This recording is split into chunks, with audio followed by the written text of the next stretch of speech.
Um começo. Senhorita Kelsey, o Sr. Kadam me cumprimentou calorosamente. Também estou feliz em vê-la. Espero que os meninos tenham cuidado bem de você. Reembufou e encontrou um lugar na sombra para descansar. Cuidaram sim, estou bem. O Sr. Kadam me levou até um tronco perto de sua fogueira. Sente-se aqui e descanse enquanto arruma as coisas. Fiquei comendo um biscoito enquanto observava o Sr. Kadam andar de um lado para o outro, desarmando a barraca e empacotando seus livros. Seu acampamento era tão bem organizado quanto eu esperava. Ele usara a traseira do jipe para guardar os livros e outros materiais de estudo. Uma fogueira crepitava e ele tinha bastante madeira empilhada ao lado. A barraca parecia cara, pesada e muito mais complicada de armar do que a minha.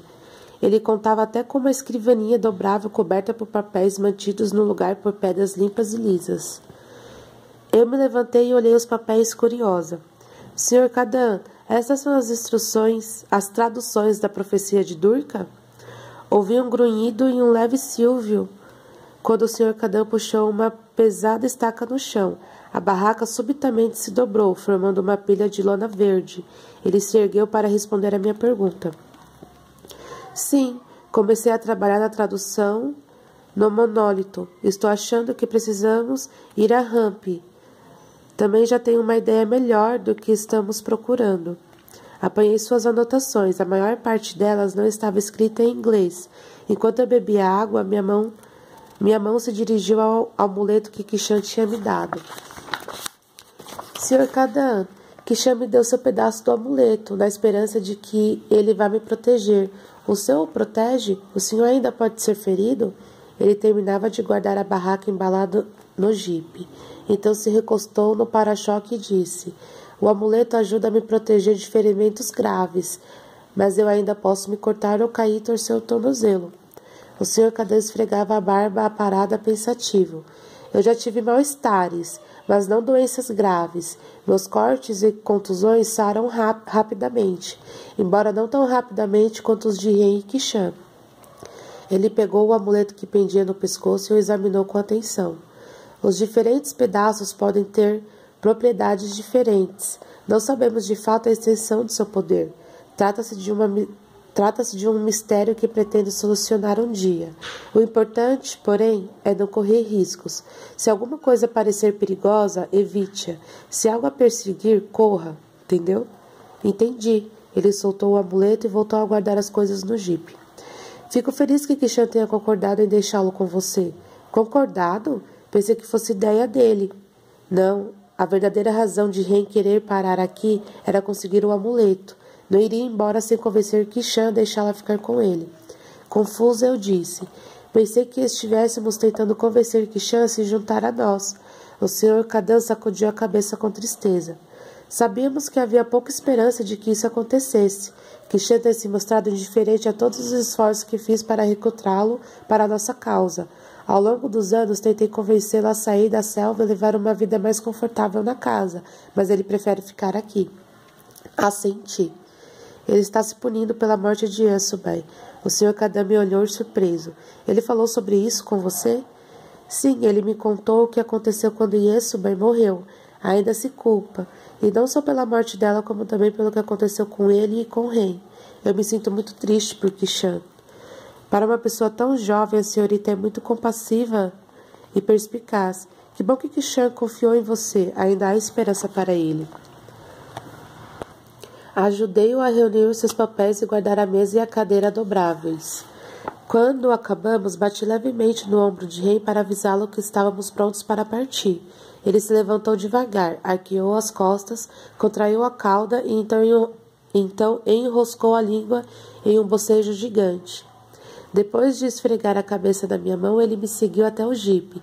Sentei-me no banco do carona, deixando a porta de trás aberta para que Ren se esparramasse no banco.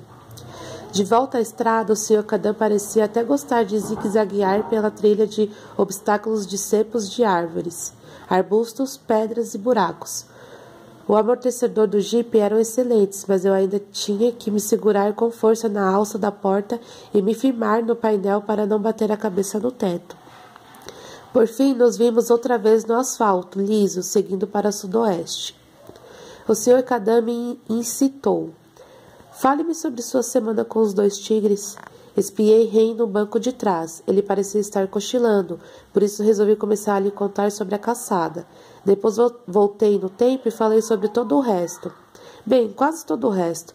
Não mencionei o episódio do beijo, nem que eu pensasse que o Sr. Cadão não entenderia. Na verdade, acho que teria entendido, mas como não dava para saber se Ren estava mesmo dormindo no banco de trás e eu ainda não estava pronta para partilhar meus sentimentos, deixei essa parte de fora.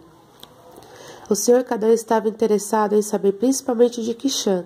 Ele tinha ficado chocado quando o príncipe mais jovem saíra da floresta pedindo mais comida para mim. Disse que Kishan aparentemente não ligava para nada nem ninguém desde que os pais morreram. Eu lhe contei que Kishan ficara comigo por 5 dias enquanto o rei caçava e que conversávamos sobre como ele conheceu Yesubei. Tentei manter a voz baixa enquanto falava sobre ela, para não aborrecer Rei. Dava para ver que o Sr. Cadã sabia mais coisas e poderia ter preenchido algumas lacunas para mim, mas percebi que não daria mais informações sem necessidade. Ele era o tipo de homem que sabia guardar segredos. Esse seu traço funcionava tanto a meu favor como contra mim. Por fim, mudei o assunto para a infância de Ren e Kishan.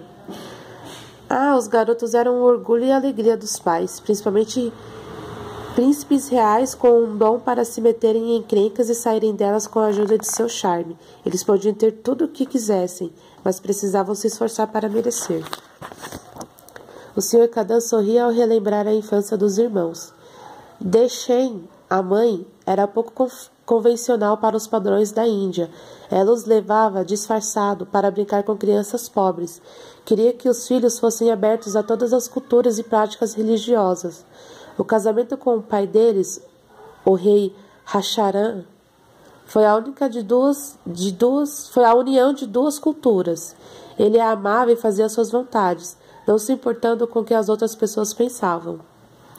Os meninos foram criados com o melhor de ambos os mundos. Eles estudaram de tudo, de política e conflitos armados a pastoreio e colheitas. Receberam treinamento nas armas indianas e também tiveram acesso aos melhores professores de toda a Ásia. Eles faziam outras coisas, como adolescentes comuns? Que tipo de coisas? Eu me encolhi nervosa. Eles namoravam? O Sr. Cadã arqueou uma sobrancelha curioso. Não, certamente não. Antes de a senhorita me contar aquela história, eu nunca tinha ouvido falar que um dos dois houvesse dado uma escapada romântica. Na verdade, eles não tinham tempo para isso e, de qualquer forma, os dois iam mesmo ter casamentos arranjados. Descansei a cabeça no encosto do banco depois de recliná-lo um pouco. Tentei imaginar como era a vida deles. Devia ser difícil não ter escolhas, mas, por outro lado, eles eram privilegiados quando outras pessoas tinham muito menos. Ainda assim, a liberdade de escolha era algo que eu prezava. Não demorou muito para que meus pensamentos se tornassem nebulosos e o meu corpo cansado me levasse a um sono profundo. Quando acordei, o Sr. Cadã me entregou um sanduíche e um copo grande de suco de fruta.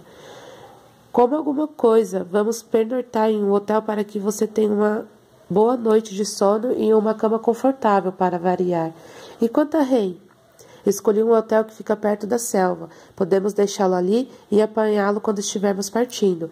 E as armadilhas para tigres? O Sr. Cadã riu. Ele lhe contou sobre isso, não foi? Não se preocupe, senhorita Kelsey. Ele não vai cometer o mesmo erro 2 vezes. Não existem animais grandes nesta área, portanto, a gente da cidade não vai procurar por ele. Se reagir com descrição, não vai ter problemas.